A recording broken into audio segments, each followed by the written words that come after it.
Hey YouTube, here I have today is a, cooey Model 64. Very similar, I think actually the exact same as a Savage Model 64. Anyways, I have two of these guns, and what I found is that it's a real bugger to get into the cocking handle. To get your finger in there. The normal original one is only maybe to the end of my fingertip there, if you can see that line.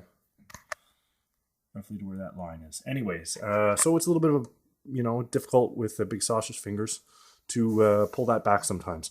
So what I've done is through watching another or reading another article on Google, somebody machined his own part out of a bolt. I don't have a mill, but I managed to do some looking on the internet, and I found out how to do it with just pretty standard household tools, or something that most likely your friend's going to have. So I'll just show it in action. I'll disassemble and actually show you the handle itself. So basically now there's no problem for me to get two fingers on it, so you can grab it with your thumb, and it's nice and easy to cock that back and forth. So sorry, I'm doing it with one hand, it's kind of difficult. But anyways, I'm just going to take it apart and I'll show you what I actually did, explain what I actually did. So here is physically the handle. It's like I said before, it's a 5/16 bolt.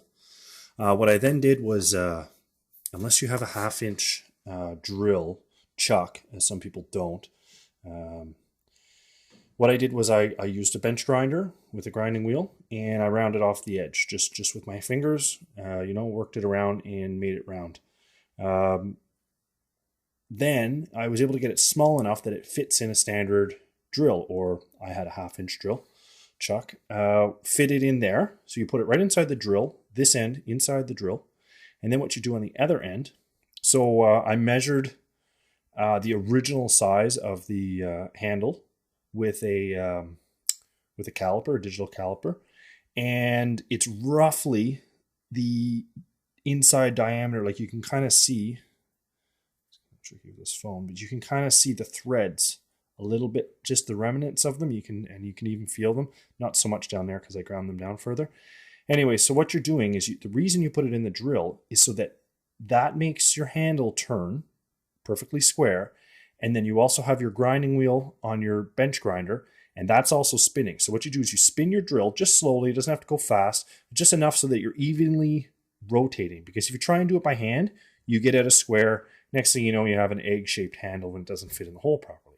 So by using a drill, you mimic the action of a mill by turning it evenly, and you can put it against your grinding wheel, and away you go. So just a little bit at a time. Basically, once you get through the threads, then you're going to want to start taking some measurements. And once you get down to the measurement, which I don't remember exactly what it was, I think it was right at 1/4 inch, or maybe just a bit under 1/4 inch. You're going to want to test fit it in your bolt. And if you're good to go, if it fits, the next step is to make this groove. Now, what I did was I used a Dremel. I have the wheel still on here. I do. I used a Dremel, which was that size, which was the exact size that you need. Now, the reason you need that groove is that groove, I can't manipulate the bolt because I didn't take it all the way apart, but it actually fits in and runs along the edge of the bolt carrier. So that groove, the bolt, when the bolt is in that hole, it actually runs along that groove. So that's what that groove's for. So you don't have to be super precise with it. As long as it's close, you're going to have enough room for it to ride in there, and you're good to go. So that's what I did. I just, same idea. I used the Dremel to start the groove. I measured it, obviously referenced off the old handle. And I just slowly started to make a single line, like a single groove on it. And then once I was there, I worked my way all the way around the circumference.